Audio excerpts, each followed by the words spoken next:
আমরা একটা চাকরিতে ঢুকে বছরের পর বছর একই জায়গায় থেকে আমাদের চলে যেতে হয়। এইটা কেন হবে? আমাদের পদোন্নতির ব্যবস্থাটা কেন হয় না? দর্শকের মুহূর্তে দেখানোর চেষ্টা করছি কেন্দ্রীয় শহীদ মিনার থেকে সরকারি প্রাথমিক শিক্ষকেরা তাদের দাবি বাস্তবায়নের দাবিতে দীর্ঘ কয়েকদিন যাবত এই কেন্দ্রীয় শহীদ মিনারে অবস্থান করছেন এবং বিভিন্ন ধরনের আন্দোলন সংগ্রাম কিন্তু তারা করছেন।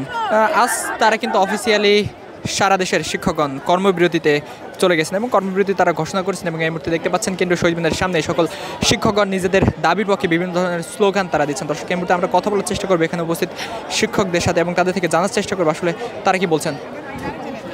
আপনারা কিসের দাবিতে এখানে দাঁড়িয়েছেন এবং কি চাচ্ছেন, এবং আজ থেকে তো আপনারা অফিসিয়ালি কর্মবিরতিতে গেছেন? আমরা কখনোই চাইনি আমরা আমাদের ক্লাসরুম ছেড়ে আমরা শহীদ মিনারে অবস্থান করি।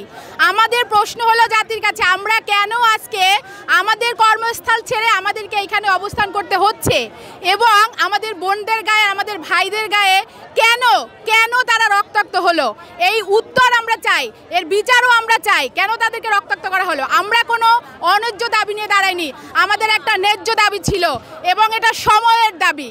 আপনি এখন যদি চিন্তা করেন স্বর্ণের ভরি এখন কত হয়েছে, আমরা কি ওই দিকে যেতে পারবো? আমাদের তো মনে হয় এখন কেউ পারবো না, আমরা টিচাররা মনে হয় ওই স্বর্ণের দিকে তাকাইতেও পারবো না। তো আমরা কেন ন্যায্য দাবির পক্ষে আমরা এখানে দাঁড়াতে পারবো না? আমরা কেন দাঁড়াতে পারবো না বলেন? আমাদের একটা ন্যায্য দাবি এবং সেখানে আমাদের বোনরা ভাইরা রক্তাক্ত হয়েছে, আমরা সেটারও বিচার চাই এবং আমরা অবশ্যই আমাদের 10ম গ্রেড দিতে হবে। 10ম গ্রেড নিয়েই তো আমরা ঘরে ফিরবো। আমাদের একটাই দাবি এখন 10ম গ্রেড দেওয়া হোক, 10ম গ্রেড, তারপরে আমাদের যে পদোন্নতির ব্যবস্থা করা হোক। আমরা একটা চাকরিতে ঢুকে বছরের পর বছর একই জায়গায় থেকে আমাদের চলে যেতে হয়। এইটা কেন হবে? আমাদের পদোন্নতির ব্যবস্থাটা কেন হয় না? আমরা একটা পিয়নেরও প্রমোশন হয়ে যায়, একটা পিয়ন পদে যে জব করে তারও প্রমোশন হয়ে যায় আস্তে আস্তে, আর আমরা যেখানে আছি সেখানেই বসে থাকি। এইটা কি এই সময়ে, সেটা কি সময়ের সাথে এটা সামঞ্জস্যপূর্ণ? আমরা কি এগিয়ে যাব না? এখন আমাদের যোগ্যতার যদি কথা বলা হয়, আমাদের কিন্তু এখন বলাই আছে স্নাতক পাস। আগের সময়ের কথা আমরা চিন্তা করব না, আমরা তো এগিয়ে গেছি। তো আমাদের সাথে আমরা কেন এখন সময়ের সাথে এগিয়ে যাব না? আমাদের দাবিটা কেন আমরা তুলব না? এবং এইটা তো গভর্নমেন্টের উচিত ছিল, এর ইতিপূর্বেও আমরা এই দাবি জানিয়ে আসছি এবং তাদের কিন্তু একটা কথাও বলা হয়েছিল যে আমাদের দাবির সপক্ষে কোন কাজ করা হবে, কিন্তু আমরা সেটা পাইনি। ঠিক আছে, আমাদের নভেম্বর পর্যন্ত চলে আসছে, আমাদের কিন্তু এটা আরও আগেই কথা ছিল। আমরা রোজার সময় আমরা আন্দোলনে আসছিলাম, আমাদের কর্মসূচি ছিল, কিন্তু আমরা কোনো ফল পাইনি। পরে এখন সামনে পরীক্ষা, আমাদের শিক্ষার্থীদের সামনে পরীক্ষা, আমাদের হৃদয়ে কিন্তু রক্তক্ষরণ হচ্ছে, আমরা শিক্ষার্থীদের, আমার বাচ্চাদের পরীক্ষা, আমার শিক্ষার্থী, আমার বাচ্চাদের পরীক্ষা, তাদেরকে রেখে আমরা এখন এই শহীদ মিনারে দাঁড়িয়ে আছি। আমরা দাবি মেনে না নিলে আমরা লাগাতার কর্মসূচিতে যাব। আমাদের আজকে থেকে পূর্ণ দিবস কর্মবিরতি শুরু হয়েছে। আমরা শ্রেণী কার্যক্রম আজকে টোটালি বন্ধ ছিল এবং এইটা চলমান থাকবে যতদিন আমাদের দাবি আদায় না হবে।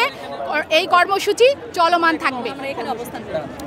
দর্শক, যেমনটি দেখছেন এখানে উপস্থিত শিক্ষকরা বলছে যে আজ থেকে তারা কিন্তু পূর্ণাঙ্গ কর্মবিরতিতে গেছেন এবং তাদের দাবি মেনে না নেওয়া পর্যন্ত তারা কর্মবিরতিতে থাকবেন এবং এই কেন্দ্রীয় শহীদ মিনারেই তারা কিন্তু অবস্থান করবেন। দর্শক, আমরা আরও একটু কথা বলার চেষ্টা করবো এখানে উপস্থিত শিক্ষকদের সাথে এবং তাদের থেকে জানার চেষ্টা করবো আসলে তারা কি বলছেন।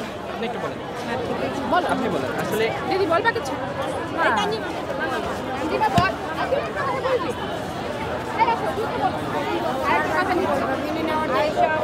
দর্শক, গতকাল এই শিক্ষকরা কেন্দ্রীয় শহীদ মিনার থেকে তারা কিন্তু সচিবালয়ের দিকে, তারা কিন্তু প্রধান উপদেষ্টার বাসভবন দিকে অগ্রসর হয়েছিলেন এবং প্রতিমধ্যে শাহবাগে পুলিশের ব্যারিকেডের সামনে অবস্থান করে সেখানে তারা কিন্তু বিক্ষোভ করছিলেন। একসময় পুলিশ কিন্তু তাদের সেখান থেকে টিয়ারশেল এবং সাউন্ড গ্রেনেড এবং জল কামানের মাধ্যমে তাদেরকে কিন্তু সরিয়ে দিয়েছিল এবং আবারও দেখতে পাচ্ছেন যে কেন্দ্রীয় শহীদ মিনারের সামনে দাঁড়িয়ে তারা তাদের এই কর্মসূচি কিন্তু পালন করছেন এবং তার এই শিক্ষকরা যেমনটি বলছেন যে তাদের দাবি মেনে না নেওয়া পর্যন্ত তারা এখান থেকে প্রস্থান করবে না। এবং একটু বলে রাখি, সারা বাংলাদেশের প্রাথমিক বিদ্যালয়ে যে সকল সরকারি প্রাথমিক বিদ্যালয়ে যে সকল শিক্ষকরা রয়েছে তারা কেন্দ্রীয় শহীদ মিনারে এসে অবস্থান করছেন এবং সময় বাড়ার সাথে সাথে আরও শিক্ষক কিন্তু যোগ হচ্ছেন এই সমাবেশে।